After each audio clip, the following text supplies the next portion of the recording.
What is up, everyone? Welcome to Shaping Success. We are back, and guess what? We have lost Robert. What the heck happened? Unable. Okay. Well, it says we're streaming on TikTok, but we're not streaming on the phone, so we'll see how this goes. Yeah, I'm not. I can't. Now I can see you, Okay. On TikTok. but I'm delayed. You're delayed. Okay, it's all right. We will run this way. This is how we're going to run it because we'll see what happens, and then if I have to delete the TikTok feed, I will. New stuff going on here. Running through Restream, and I realize that I can stream on TikTok. So if you are in TikTok, please comment in the comments there. We have that on. I want to make sure that you can see us. We are doing Shaping Success. This is episode number 1 of the 6th season. Myself and Robert Watson have been doing this for about a year now. I've been doing it on my own for this is year 6. So, Robert, Happy New Year. Welcome back to the first show of the new year. Super exciting. Happy New Year. It does look like I'm coming through Ecamm, and Nikki said TikTok Live ended. Yeah, so I'm wondering how this works. So we're trying some new things here because Restream has allowed TikTok to stream on there, which has been something that hasn't always worked out, which is great because Ecamm is something that I use to record the show. So I don't know if Nikki can't see. What we need to know is if you're in TikTok, you can see the feed on TikTok, Robert. Is that what you're saying? Well, actually, I'm watching on TikTok. I'm watching a delayed version of what you and I are doing on Ecamm. Okay, so it's a little bit delayed there, which is okay. That just means that it is actually recording or it's showing over there too. So it's a little bit different feed. So some people may see us from TikTok. This is a new thing, a new technology deal, which may only work for like 15 days because who knows if they're going to ban TikTok or not. But we'll just go on with the show as normal. And if it doesn't work out this way, we'll take it off and we'll move on. We'll go back to doing it the same way we were doing it before. So, Well, I like this because I get one feed that I have to worry about. That's nice. I do too, and the cool thing about it is if it's actually working on TikTok is people get nice clear picture, they get the microphone, they get the good sound, they get all that stuff that they're not getting if we do it straight from the phone. So hopefully it's working out over there, and if you are in TikTok and you can see this, please just comment and we'll see if we can see it because we get a bulk load of comment reactions from everywhere. Nikki's showing that she's on YouTube, and but it shows it all over the place. So super cool. And if not, we'll upload it to TikTok and you can watch it later. So we'll see how that goes. Absolutely. Robert, what is on your mind this morning? It is a Monday morning. God doesn't. So we got hit last night with the cold. Oh, It started so it was about 30 when I ran this morning. oh, geez. So we went from 77 at 3 o'clock yesterday afternoon to 30 in about 6 or 7 hours. So we're adjusting here. Yeah. Remember, we're not cold people. We're warm people. But yeah, it's we've had an interesting start to the year, right? Yeah. Terrorist attack in New Orleans. Oh, man. Just kind of an odd vibe to begin the year, right? All that stuff's happening and the world still turns, right? That's what I think is kind of interesting is like people think that the end of the world is going to happen and these things are happening and we are still moving forward. What are your thoughts on these things that are going on? I mean, so as you alluded to, we had the attack in New Orleans. We had a shooting in New York. We had the bombing in Las Vegas. I mean, it's just, there's some stuff going on, man. It's interesting. Yeah, I had the unfortunate privilege of being in, as you know, by reading my book, I've been in a few civil wars, like in the middle of them. So being in the middle of civil wars, it's strange how normal things are, except for where the fighting is. Yeah. And so you literally can look, in the case of the book, I believe I opened with El Salvador during the middle of the Civil War, and I was looking 5 blocks down. The blocks are not very large, so I was looking 5 blocks down, and I saw the Civil War, and it just didn't touch us at that point. But there was one night where it did, the action got very, very close to us. So that's kind of the way when you talk about the world still turning, it still turns Yeah. and people go on with their lives. And as bad as things are, people are very resilient. And I'm Hmm. not suggesting that people should get used to terrorism or anything like that. But I walked through Frankfurt Airport one time and I had made it out the doors of the front of the airport and a bomb blew up behind me. Okay. I was in the UK and I had walked out of a building and I was gone for 20 minutes before the building blew up in the lobby. Yeah. So there's all these things that are they're incredibly tragic and horrible and violent. But it is strange, right? Everybody cleans up the glass afterwards and life goes on, Yeah. right? It's extremely tragic if you're in the middle of it, or weird if you're like me who keeps dodging these things by a couple of seconds. But that's kind of the way life was, and so the United States has been very lucky, especially when I grew up, that terrorism and war and things were something that happened someplace else. The Right. Civil War when I was born was 100 years in the past. So the United States didn't know domestic violence other than civil rights movement. It just didn't know domestic violence the way the UK did or other places who suffered terrorism did. And so now this is kind of the way the world has become more connected. We're more um, engaged, so to speak, unfortunately. And Hmm. so we see a lot more violence than we sure want. But I understand the concern people have with you interact in people's affairs. You support Israel. Again, I'm not making right or wrong to this. I'm just saying when you send arms to someone like Israel, for example, and they just announced they were sending $5 billion more in arms.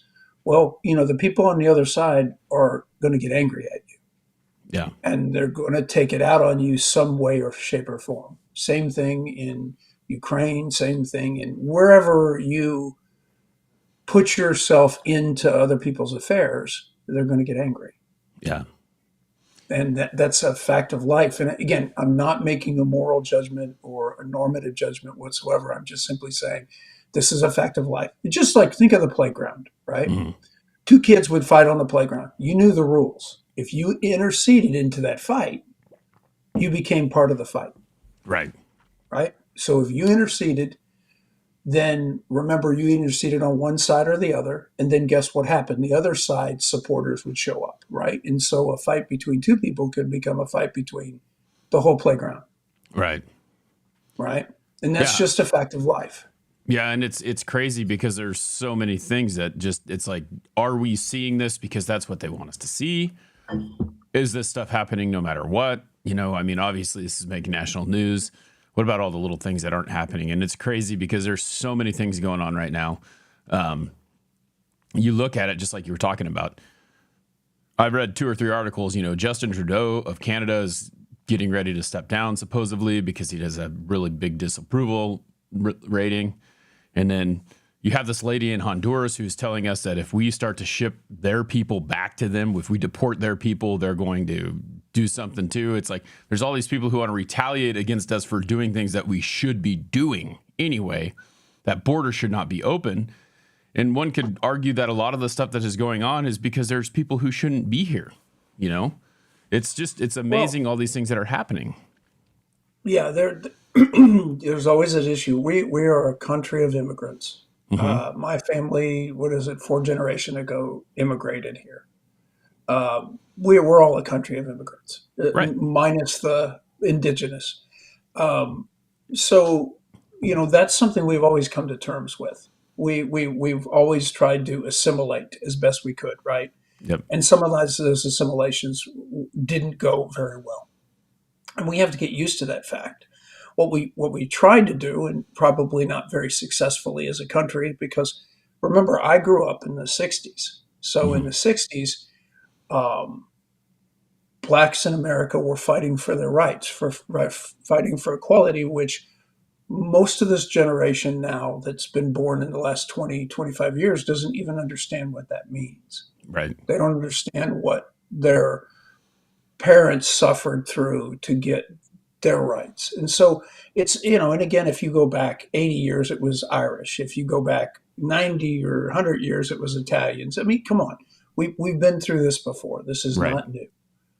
We as a culture we have the most wonderful mix of people in the world. And I think we've done a fabulous job, to be honest with you, mixing people.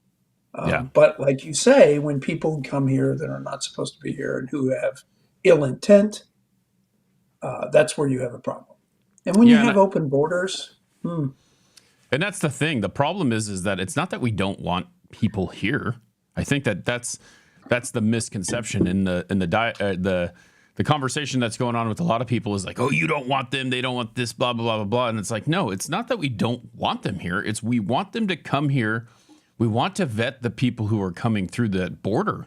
We don't just want people showing up here and just doing whatever they want. We want to make sure that it's a good person. Do you want a bad person here? Do you want someone who is, like Trump takes it to another angle where he's like, they're criminals or this or that. There are actually criminals coming through, but he gives you the very high end of what's going on. Not to say that there's not good people coming here. There's not actual refugees trying to escape something from their country. It doesn't matter. They have to enter the country the proper way so that we can make sure that we have good people coming here instead of bad people. right. And we sure want to make sure that we're always a country that is there for people that are fleeing persecution, Hmm. right? And we have to be careful that we're not calling a criminal somebody that was labeled a criminal for political reasons, right? That they Right. just happen to be the member of the wrong party. I know what everybody means when they're talking about criminal. They're talking about thieves and all that kind of stuff. I know what they're talking about. Yep. But we've always been a country that was willing to take in refugees, legitimate refugees. We've always been that country. And my gosh, we as a country were formed by people that were fleeing, right? Hmm. No ifs, ands, or buts about it. Yes, we were formed in a corporate sense. Yes, they were coming. The people that came here were trying to exploit the country. Yes, but a lot of people came here fleeing, and Right. this country became a country of refuge. And I so appreciate that part of it. Yep. My heritage is Irish, and they were fleeing starvation, Yeah. right? So these are the things we have to come to terms with, and I think that's where as you mentioned so well, the narrative is we don't want outsiders. Yeah. And that's not the narrative. The real narrative is we don't want to bring in problems. We don't want people that are coming across the border with ill intent. If you're coming across the border to hurt an American, or if you're coming across to damage the culture here, yeah, we don't want you. Yeah. And I mean that's kind of the thing. It's one of those deals where I remember, you came here for a reason, right? You came here because you like what it has to offer. You need to assimilate, you need to learn, you need to do this, you need to do that. And growing up in a highly Hispanic area, it was like always the conversation was always like they live in America now. They've come from Mexico, they live here, but they want us to learn to speak Spanish instead of them learning to speak English.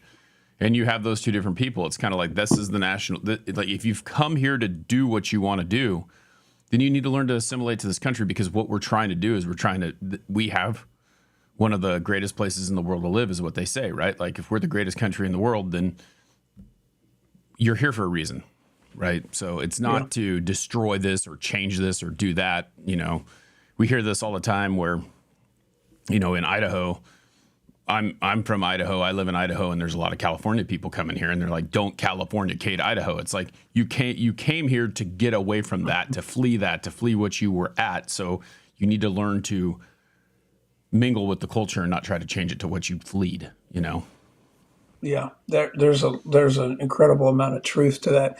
It's funny because history is strange. Prior to World War I, okay, there were hundreds of German language newspapers in America. Hmm. Hundreds. Okay. The fact of World War I and the demonization of the Germans for creating the war, for being the horrible Hun, guess what happened to the German language newspapers? They shut down, right?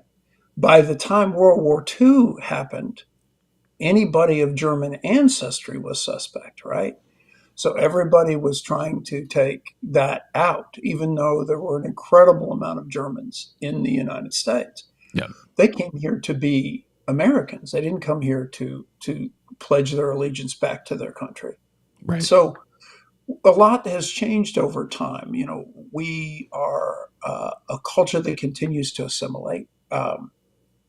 I find it incredibly hard. My son is in Brussels at the moment, and he is learning French, and he's also has German in his background, a little Russian. So when you go to Europe, right, it's just kind of understood that you speak multiple languages because you step over a line, right, Mm-hmm. and you're speaking a new language. And for us here in Texas, that line is really blurred. Yes, we have a border, but we have a lot of Spanish speaking. I mean, they contribute so much to our culture in Texas, right? Right. From the food to the language to the pride. There's just such an amazing impact from our blending of the Mexican culture with ours. Right. Very big deal for us. But again, they come and they learn English, Right. right? And what do? We learn Spanish Yep. because It, we're here. We're right there on a shared border. right. Makes sense. Yeah, and I think that that's the main difference. It's like you have to decide that if you are going to assimilate to what the country is, if you want to be here, that's what you need to do. It's not that they're Mhm. requiring us to speak Spanish. They still speak Spanish in their home. They still speak Spanish to their Spanish speaking people, but they're learning how to speak English as well. There are Right. some that completely. Yeah, so it was on TikTok Live. Sorry. Yep, gotcha, Nikki. Yeah. We'll follow up at the end of the show and kind of talk a little bit about that because it looks like it shows it's streaming again. But anyway, we'll talk about that later. But yeah, that's kind of that's the tough part is that you have to realize that that's what it is. Like they're coming here to, want to be part of our culture, and I think that it's great that we learn Spanish. I'm not saying we don't need to learn other languages, but when the national language of your country is this, then you either learn that language or you kind of are putting yourself in a weird situation, right? Like if I went to Mexico and I didn't learn Spanish and I don't want to and I refuse to, what do you think is going to happen? You're not going to Well, make it very long, right? right. And that's my son. My son didn't go over to Brussels and tell them to speak English. Yeah. My son went over to Brussels and said, "Oh, okay, well, I can speak German over here, and I don't speak any Dutch, but there's a lot of French, so I'm going to learn French." Yep. Matter of fact, I was listening to him as he's walking around. We were talking, and he's speaking in French. Hmm. Well, that's exactly what you should do. Right. The other part of it is you don't want to lose the culture. When I go to Switzerland or Italy, I go to be in Italy. Right. I go to speak Italian. I go because of the food, the culture, and the people. I don't want it to become Americanized. Hmm. I want it to be Italian, Yeah. right? Yeah, and it's You crazy know, too because that's why you're going. You're wanting to go visit that. yes. You're wanting to go see that. I mean, one of the things that I have not done is travel very much out of the country. The furthest I've been out of the country is Mexico, and I don't really. I mean, I know it's another country, but it's the closest thing to what the United States is because we're so close to it. That's where it's at. But when you go to these other countries like France, like England, Ireland, over on that side of the world that have been around for a very, very long time because we are super young. Right. It's crazy to see what they do, how they do it, how they've created things like I know that like in France they've ran out of cemetery space where they actually everyone gets cremated and they kind of stack the cremation stuff on top of each other. It's Right. crazy to really think about that and understand how culture is completely different when it's been around for a very long time. Yeah, I went up to a wedding. This is over a decade ago in Shrewsbury, England, right? And Hmm. the cemetery, the local cemetery, which is where everybody got built next to the local church. And of course, as you're walking into the church, you're stepping on people's where they were interned. And you're Yep. looking down, going, "Oh, this is really weird." And of Right. course, there's a castle there, and you go into the cemetery, and there's grave sites, right, marked on the gravestone from 1100. And you're like, okay, y'all been around a minute, Yep. right? And you start looking at universities founded in the 1200s and the 1300s, right? Yep. Very, very different from, I attended a university that was, formed in 1876, and that's Right. old, Yep. right? And for them, that's a sneeze. Yeah, it's crazy And to think so, that how yeah, old that is, right? And that's where we get that culture from because it's amazing. I mean, just like Mexico, right? I mean, Mexico, the interesting thing about that is like it was primarily like Native Americans, right? They're or not Native, well, they're Americans, right? Because they're just yeah. part of America, but there was natives there and then the Spaniards came in and now they've created this other culture, just like we kind of did Mhm. here. It's just crazy. Yeah, and you go to look at some of the antiquity sites in the Aztec and other antiquity sites inside Mexico, and these sites are 800 years old, Mm-hmm. and they're amazing. They're amazing. In other words, they accomplish things that are really cool now. You know, several hundred years ago. It's very, very cool. Yep. So, I mean, that's one of the things people understand is they tend to look up or down at cultures based upon where they are at the moment. Right. But where they were in the past was like, wow, they were amazing. I mean, come on, Egypt. It's pretty much ran as des, a despot country. Mm-hmm. Okay, yet there's the pyramids, Yeah. right? And stuff that is just stunningly amazing. So the fortunes of everything go up and down. That's just a reality. Yeah. Well, I want to talk a little bit about something that's been kind of out of my mind when we started in the beginning. It's interesting. We'll get back to this kind of motivation situation a little bit here too. But I wanted to ask you, you said this morning that in Texas it was 30 degrees. Yesterday it was 70. And we talk about making adjustments all the time, you and I do. Tell us about the adjustments that you had to make this morning because obviously running in 70-degree weather versus 30-degree weather is a little bit different. What did you have to Yeah. do this morning to get ready to go, and how did you attack that?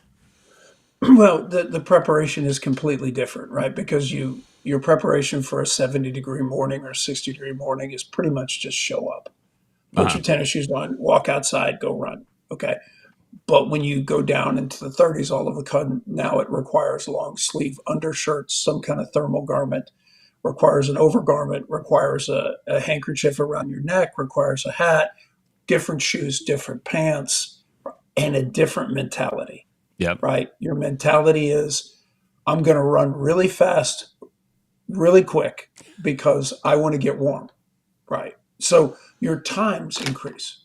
Yeah. You start running better, number one. Number two, there's a density issue in air, right? Hmm. So what people don't understand is hotter they get, the air molecules are actually larger, right? Right. Which means they're less dense. Okay. So the colder it gets, the more dense the molecules are. And for example, as a pilot, there's more lift in cold temperatures than in warm temperatures Hmm. because the molecules are denser. And so all of a sudden you take in more air, okay, for the same breath. Yep. So you start performing better. Now, of course, there's an optimal thing. It's for me, it's probably about 45 degrees is really optimal, meaning Right. I'm doing the best, all that kind of stuff. When you start going under that, now you start retarding against what I can actually perform. All of a sudden now my hands are starting to go. If you start going down into the 20s, now I start have to wear gloves and it just progresses, Right. right? So preparation is everything, and but it's also mental preparation Right. because you have to prepare with this is going to suck. Okay, that's your attitude is this is going to suck, and you're not going to get warm. It's going to take a mile of running to get warm. Right. Okay, when you go out at 77 degrees and it's basically 100% humidity, dude, you walk out the door and you're like, ugh, okay, it's just it feels heavier. Right. So everything is always about preparation, getting your head in the game, and you never. And here's the thing: 32. It feels like they said. I think this morning feels like 28. Yep. But if you have a lot of wind, there's no way to protect yourself. That's Okay, you just get shredded, yeah, right? Doesn't matter what you wear, it goes straight through, and you're like, okay, this is cold. yeah. There's no happy medium either. Like it seems like you're like I don't know. To prepare for that, like you probably had to think. You probably had to look at the weather last night and oh, it's going to be this way this morning. These are the things I have to do. I have to set out these different things. This is what I got to do. It's crazy. I mean, in my mind, at when if I looked at that and there was a day where I was going to say, well, the streak might end today, it would be today. It wouldn't have been yesterday. Like that's the things that you think about, even though it's not going to end because you're not going to let that happen. That would be the day that it'd be like, oh man, I don't know, is it really worth it today? And Well, and it's that ledge. It's the 32-ish uh temperature with rain is the one that kicks your ass yeah, oh yeah, because that's just miserable. oh man, it takes me Yeah. back to the. I think we probably talked about this maybe before, but it takes me back to thinking about like playing football in this time of year. Like when I was in high school, it was my freshman year. We didn't have a whole lot of snow. My sophomore junior year, we were going to state, and so when you go to state, you're playing like if you could potentially play a whole nother month of football. You get done with the regular football season, there's no snow typically yet, and it's pretty nice Yeah. weather to play in, and you don't normally have to have any long sleeves on or anything around here. And then you start getting into November, end of October, and we get snow flying, and so you go out and you're practicing in the snow, and it's cold, and you prepare for it, right? Like people would wear like tights under their pants, and we would have like long sleeve shirts on, and you'd be wearing, well, as a lineman, I was wearing gloves, but you'd be wearing gloves that are warmer. You'd be doing all those things. And one year before our state game, it's snowing and it's cold, and then we're outside practicing, and we have to do a full practice because that's what we have to do. And there may not be any snow where we're playing, but we're practicing in the weather that we're at where I grew up. And you come in and my hands are just like frozen. Water's going through the gloves. You're an offensive lineman, so you're back then. You see all these offensive linemen now that are standing in a 2-point stance, getting ready to go. Where we were in a 3-point stance every single time, and your hands in the ground, and you're switching hands now. Even though you're dominant right hand, you're switching to your left hand because you don't want your right hand on the. It's crazy. Last thing you want to do is Yeah. practice. And I remember we had that one time, and I walked into the. Don't ever do this. I will tell you, this is a mistake. Learn from my mistake, but don't ever go from the extreme cold. Go inside and stick your hands in warm water. It is Oh not no, talk good for about your pain. body. Oh, so the thing that sticks, and because I grew up in Cleveland, Ohio, so I played my early football there. hmm Here's what sticks in my mind more than anything, and I know it sounds weird, and we had cold temperatures, cold, cold, is throwing a pass and Oh, hitting a defensive lineman's helmet with my hand. ah, Okay. And my hands are cold, and yep. I'm not wearing gloves because, especially on my passing hand. And what I remember is that pain shooting up all the way into my shoulder, right? hmm And see, now that's the weird shit. That's the shit I remember. Yeah. Oh my God, 50, 60 years later, I'm like, why do I remember that? Because that thing stuck out to me. Yep. That was just this miserable pain that you could not. So, you don't want to short arm a throw, Right. but you also be careful stepping into a throw. And so you're like, oh, Yeah. that's what I remember more than anything. Yeah. I'm having flashbacks to my hands, like, okay, so we're practicing and, you got these cold hands and you're still having to block someone. And then thinking about I never really think about what receivers had to do because it wasn't really my problem. My problem was making sure that they were able to get open to get the ball. But you think about throwing it in cold weather. If my hands felt that way, how did their hands feel when that football hit their hands? It And that becomes, football is hard as a rock, too. yep, exactly. With hands that are frozen. Oh, man. The things we I, I, do. rem- I remember, now this is one of those funny things. So, Guy did about a 12-yard in, hmm and I threw it and I stuck it in his helmet Oh, right here, right yep. here. stuck the ball. Back when And, they had face masks that could do that. yep. And he stuck it in his, and so he literally made the catch. And of course, the umpire back there, I guess it was the umpire, yeah, was basically looking at as he went down for possession. Of course, he had possession, was stuck in his helmet. Yeah. It's one of those things you're just going to laugh and going, okay, that could not happen again, no matter what. But this is weird things of sports. Yep. It's amazing, those things, those challenges that you will work through because you have to, because you could have given up, you could have walked away, you could have done whatever, but there is, no matter what in life, and that's what I think sports has taught me more than anything, is that it's not just about you. It's about the whole team, and you have to be the best you that you can be no matter what. And if you're doing an individual thing like running, remember that there is someone else who is counting on you to do that, and you have to think about it. It's bigger than just you. Yeah, absolutely. Very, very true. All right, everyone. Well, it's been great having you. We're going to try and see if we can figure out this TikTok thing, but it says that it's currently streaming. We want to thank Nikki, Michelle, and Anna, Patreon supporters. We appreciate you all being here. And if you want to catch more, please check out the podcast. There is well over 400 episodes. Well, not well over. This is 401. Been doing this for quite a while now. You can see it anywhere you listen to podcasts, watch on YouTube, TikTok, LinkedIn, Instagram, all that stuff. Please give us a 5-star review, and we will see you on Wednesday. Have a great week, everybody.